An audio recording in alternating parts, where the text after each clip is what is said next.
شروع اللہ کے نام سے جو بڑا مہربان نہایت رحم والا ہے۔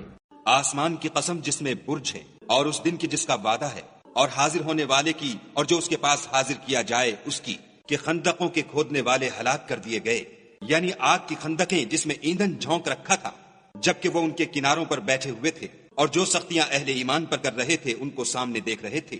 ان کو مومنوں کی یہی بات بری لگتی تھی کہ وہ خدا پر ایمان لائے ہوئے تھے جو غالب اور قابل ستائش ہے، جس کی آسمانوں اور زمین میں بادشاہت ہے، اور خدا ہر چیز سے واقف ہے۔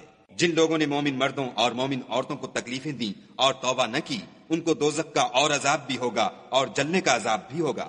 اور جو لوگ ایمان لائے اور نیک کام کرتے رہے ان کے لیے باغات ہیں جن کے نیچے نہریں بہہ رہی ہیں، یہی بڑی کامیابی ہے۔ بے شک تمہارے پروردگار کی پکڑ بہت سخت ہے، وہی پہلی دفعہ پیدا کرتا ہے اور وہی دوبارہ زندہ کرے گا، اور وہ بخشنے والا اور محبت کرنے والا ہے۔